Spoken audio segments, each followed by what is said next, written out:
Premier ministre Phạm Minh Chính s'est rendu jeudi à Budapest, entamant ainsi une visite officielle de 3 jours en Hongrie. Il s'est entretenu avec son homologue hongrois.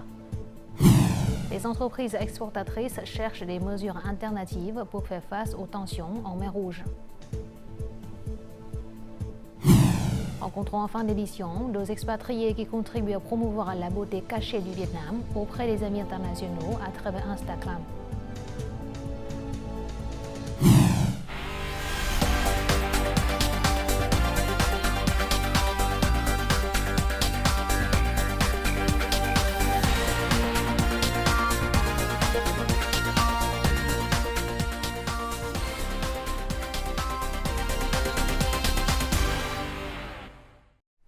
Mesdames et Messieurs, bonjour, bienvenue au journal francophone.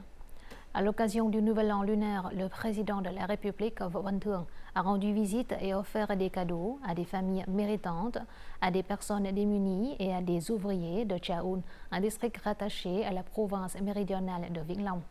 Le chef de l'État a demandé aux autorités et aux habitants de valoriser leurs traditions révolutionnaires, de tout mettre en œuvre pour atteindre les objectifs de développement socio-économique et de persévérer dans la nouvelle ruralité de façon à améliorer le niveau de vie de la population, en particulier celui des Khmers. À cette occasion, le président a offert 10 maisons de grande union et des cadeaux de tête à des familles méritantes, des ouvriers et des personnes dans le besoin de cette localité. Plus tôt dans la journée, Võ Văn Thưởng avait adressé ses vœux du Nouvel An lunaire à l'archevêché de Vĩnh Long. Après sa participation au forum de Davos, le Premier ministre Phạm Minh Chính s'est rendu jeudi à Budapest, entamant ainsi une visite officielle de 3 jours en Hongrie. Suite à la cérémonie d'accueil officielle en son honneur, le Premier ministre vietnamien s'est entretenu avec son homologue hongrois, Viktor Orbán.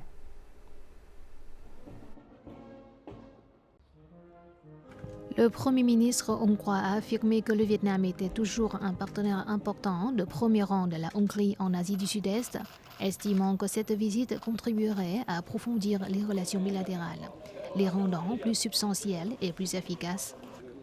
Le Premier ministre Phạm Minh Chính a quant à lui affirmé que le Vietnam tenait toujours en haute estime les relations bilatérales et souhaitait renforcer ses liens avec la Hongrie, son premier partenaire intégral en Europe centrale et orientale.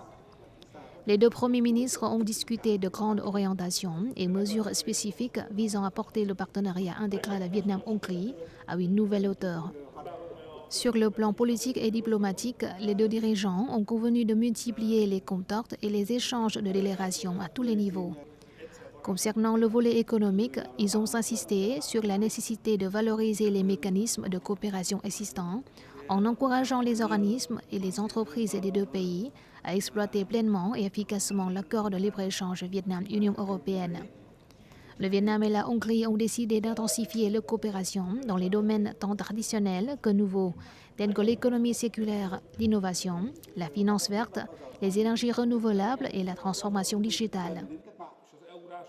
Après leur entretien, les deux premiers ministres ont assisté à la signature et à l'échange de plusieurs documents de coopération entre différents ministères et organes de leur pays, dont un accord entre les gouvernements du Vietnam et de la Hongrie sur la coopération en matière de prévention et de lutte contre la criminalité transnationale organisée.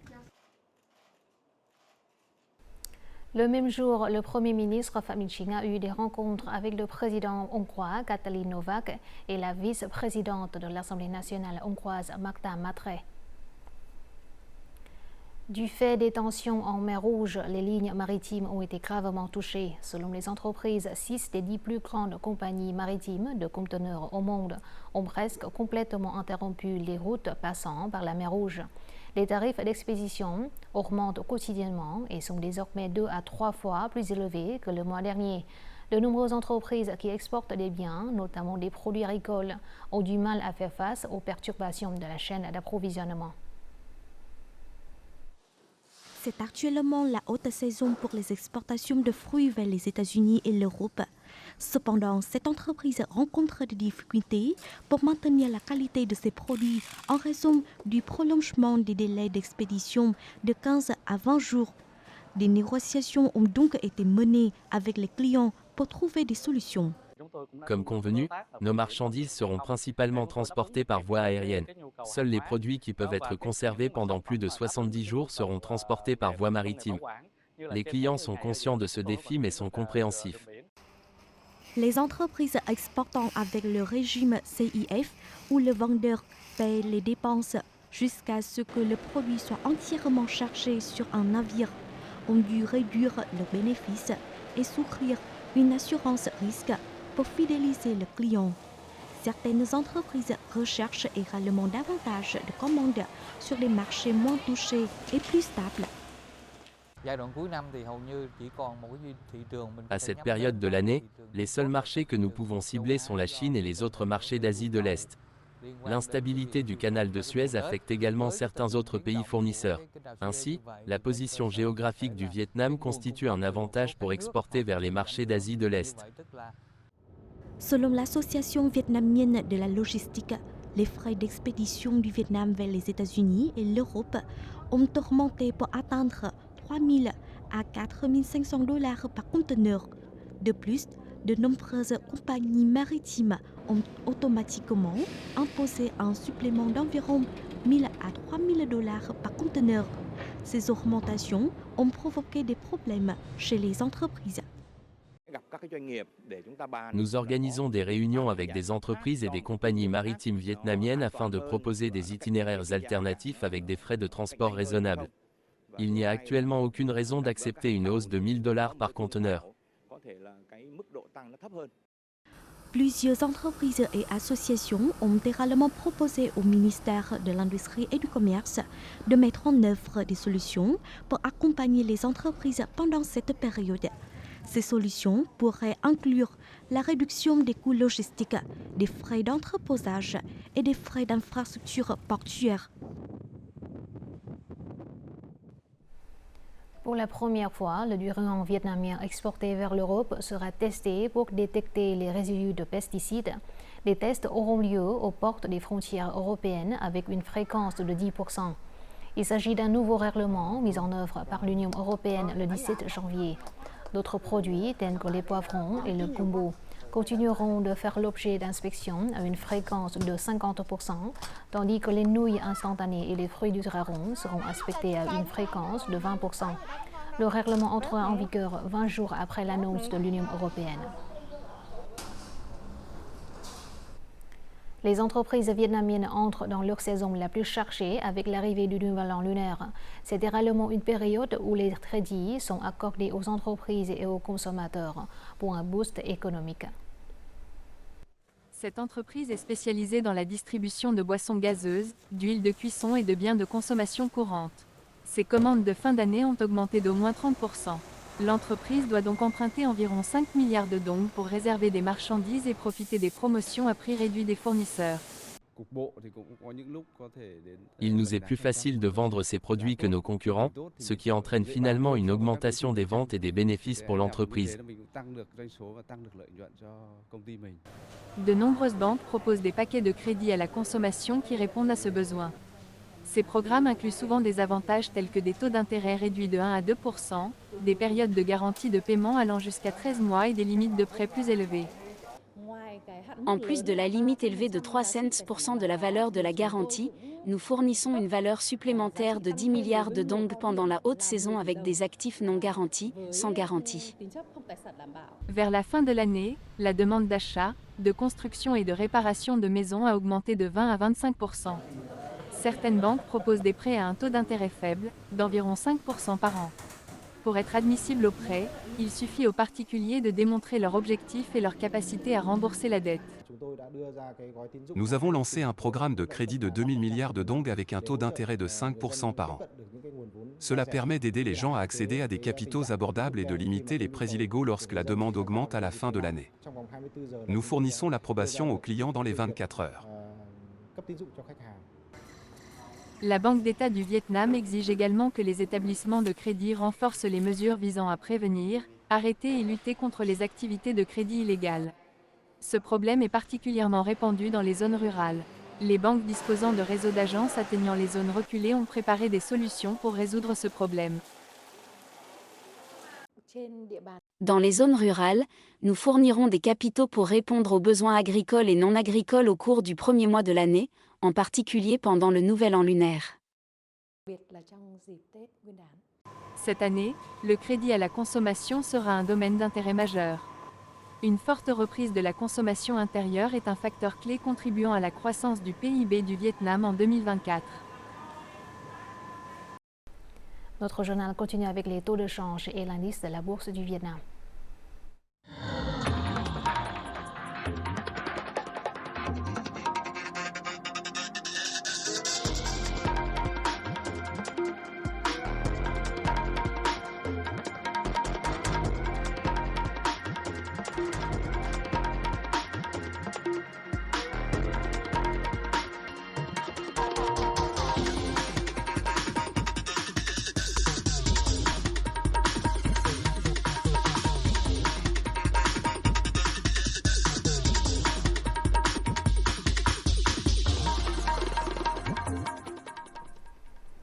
Le Vietnam compte actuellement plus de 10,1 millions d'hectares de forêts naturelles dans lesquelles sont cultivées de nombreuses espèces de plantes médicinales rares et endémiques. Dans de nombreuses régions du pays, grâce à la culture des plantes médicinales sous couvert forestier, la vie des agriculteurs s'est nettement améliorée. En effet, associer le développement des plantes médicinales à la protection des forêts permet de protéger non seulement l'environnement, mais aussi les ressources végétales médicinales rares.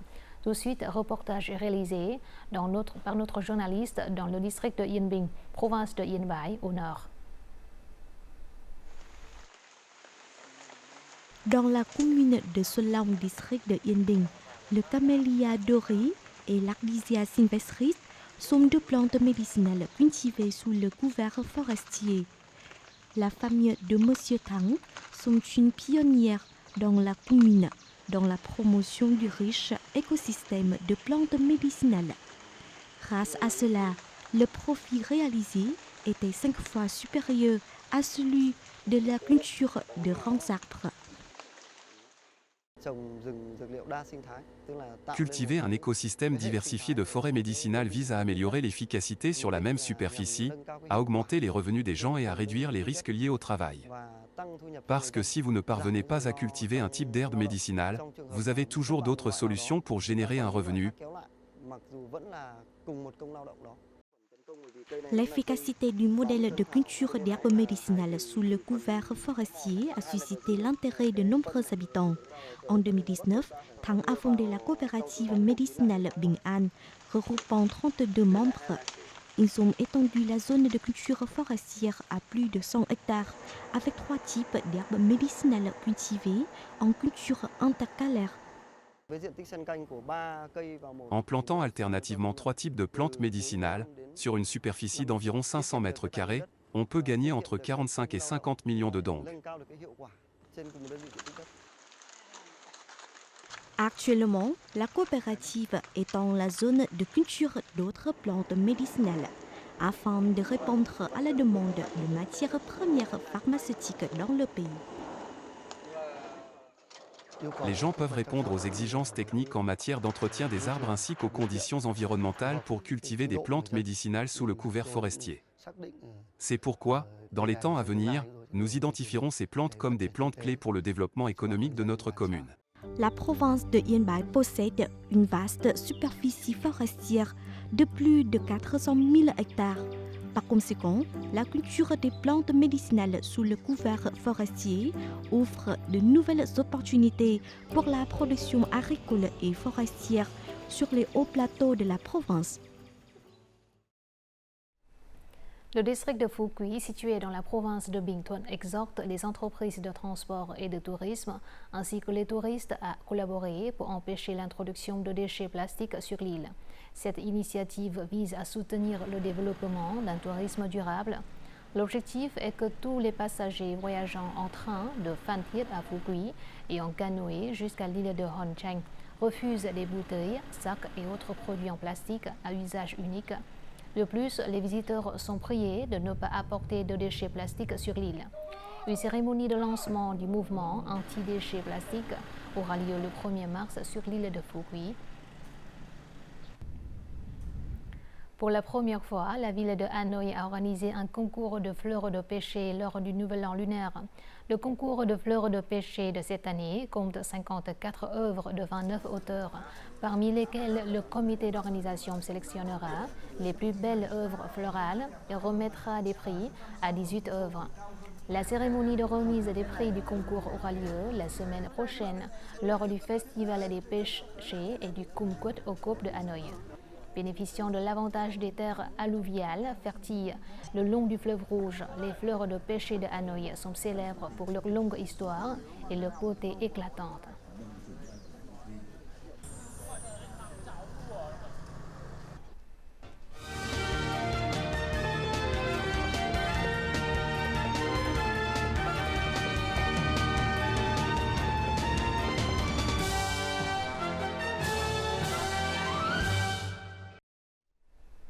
Découvrons tout de suite les faits marquants de la semaine écoulée, résumés en bref et en images.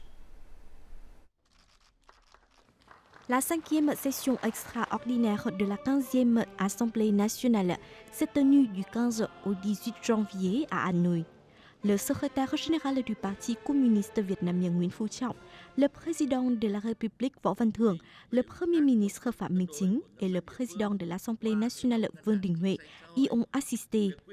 Lors de cette session, les députés ont adopté deux textes importants, dont les projets d'amendement de la loi foncière et de la loi sur les établissements de crédit.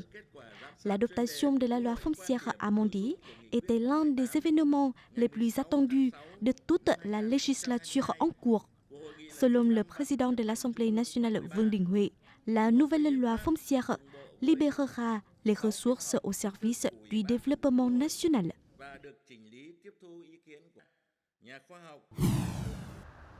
Le président indonésien Joko Widodo a effectué une visite d'État au Vietnam du 11 au 13 janvier.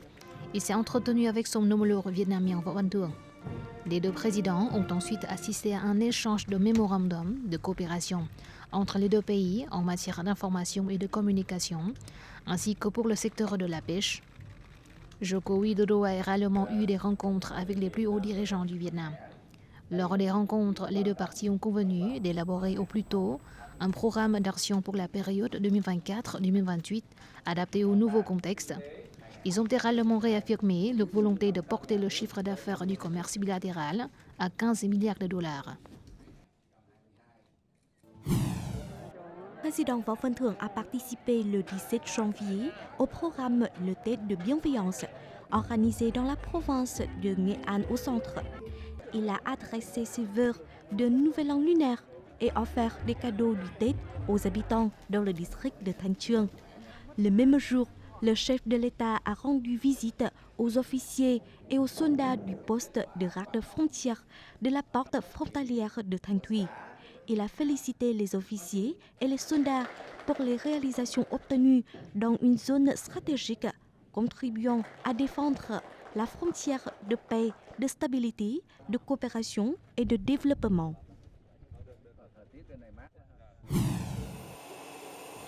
Le Premier ministre Phạm Minh Chính a participé du 15 au 19 janvier à la 54e réunion annuelle du Forum économique mondial à Davos, en Suisse.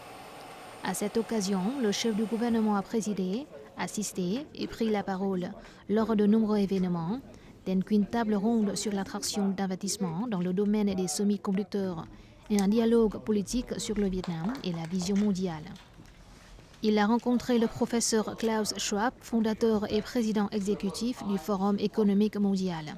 Il a également eu des rencontres bilatérales avec des dirigeants d'autres pays, d'organisations internationales. La participation du Premier ministre vietnamien à ce forum de cette année vise à présenter au monde les atouts économiques du Vietnam, tout en renforçant les liens avec les membres du Forum économique mondial, notamment en matière de coopération financière et bancaire avec la Suisse. La Chambre de commerce européenne au Vietnam Eurocham a publié le 16 janvier à Hanoï la 15e édition de son livre blanc annuel intitulé « Stimuler les investissements pour une économie verte et durable ». Ce livre blanc offre une vision réaliste des enjeux économiques du Vietnam et avance des recommandations du point de vue des entreprises européennes. Couvrant des dizaines de secteurs sur 24 chapitres, cette publication se base sur l'expertise pratique d'équipes d'experts expérimentés issus des 19 sous-comités sectoriels d'Eurocham et des comités industriels vietnamiens. La société Viettelpost a inauguré le 17 janvier le premier centre de classification automatique de marchandises utilisant des robots. Ce centre applique des solutions technologiques intelligentes intégrant des robots. Plus d'1,4 million colis peuvent être triés par jour, soit une augmentation de plus de 40% par rapport à avant. Le délai de livraison est raccourci de 8 à 10 heures. La technologie robotique permet d'optimiser 30% des coûts de personnel. Le 16 janvier, le tribunal populaire de la province de Dakhla a ouvert le procès en première instance de l'attentat terroriste survenu dans le district de Cucuin, province de Dakhla. Ce procès se déroule dans le quartier d'Yatam, ville de Buôn Ma Thuột, et devrait durer 10 jours. Sur la base des résultats de l'enquête, les organes compétents ont décidé de traduire en justice sans accusés. Le 11 juin 2023, ces derniers avaient attaqué les sièges des comités populaires des communes d'Ea Tiêu et d'Ea Cơ Tour, tuant 9 personnes et blessant 2 policiers.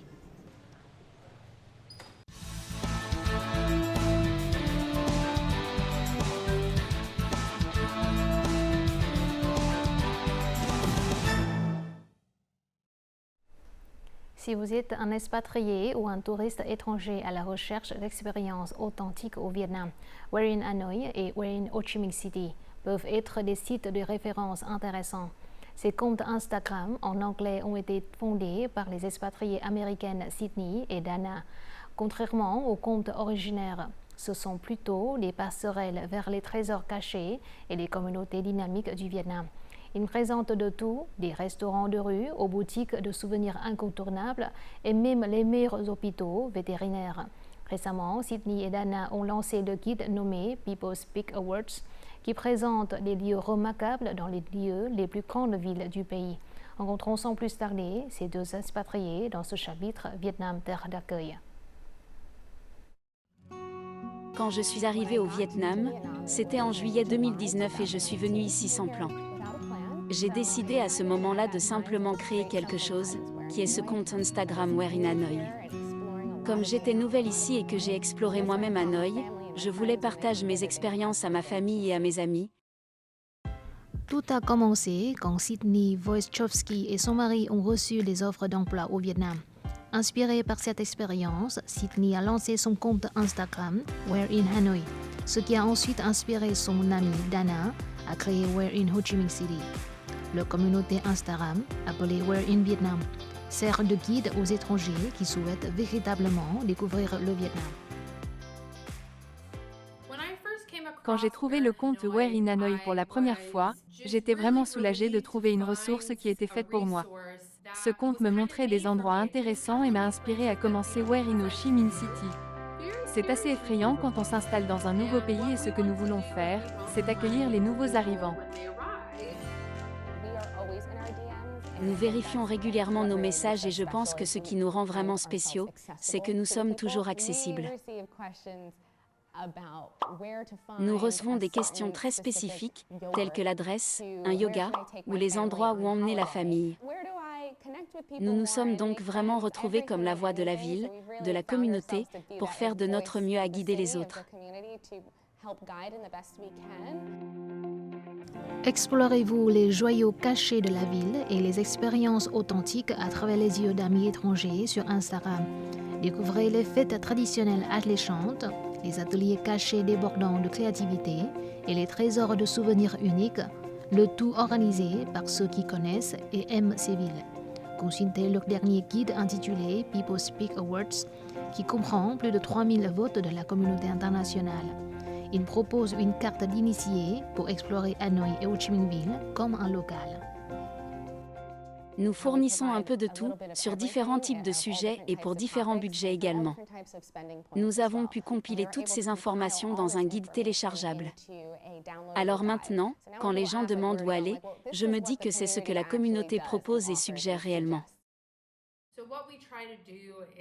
Ce que nous essayons de faire, c'est de créer un véritable spectre d'expériences, depuis la cuisine de rue et les choses culturelles historiques que nous avons apprises,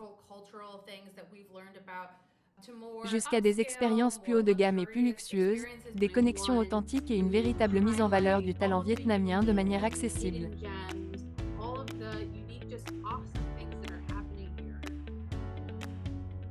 Sydney et Dana sont également passionnés par le soutien aux petites entreprises. Leur plateforme présente des artisans talentueux, des boutiques traditionnelles et des entreprises locales uniques, offrant au public l'occasion de se connecter avec le riche tissu de la culture vietnamienne. C'est un projet qui appartient au Vietnam et aux petites entreprises. Je pense que la communauté des petites entreprises est ce qui rend les différentes villes si uniques et la raison pour laquelle les gens veulent les visiter.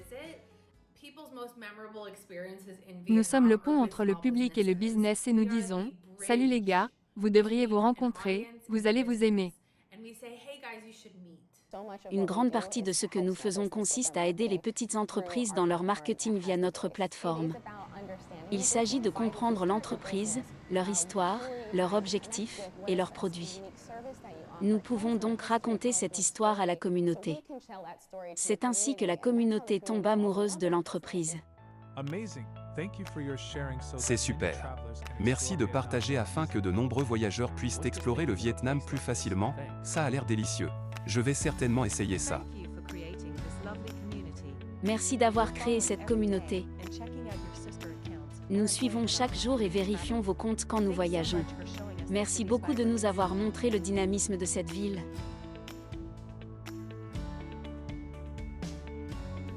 Au-delà du partage des vraies expériences, Where in Vietnam est une communauté qui capture l'intersection de la culture et du mode de vie vietnamien. À travers chaque poste, Sydney, Dana et d'autres expatriés de l'équipe servent d'ambassadeurs culturels, présentant à leurs amis internationaux un Vietnam dynamique et authentique, profondément lié à son peuple. Découvrons tout de suite les prévisions météo dans les principales villes du pays.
C'est la fin de notre journal francophone. Merci de votre attention. Afin de regarder en ligne les émissions de la chaîne VTV4, veuillez consulter le site web apparu à l'écran. Vous pouvez aussi télécharger l'application VTV Go sur App Store ou Google Play. Au revoir et à très bientôt.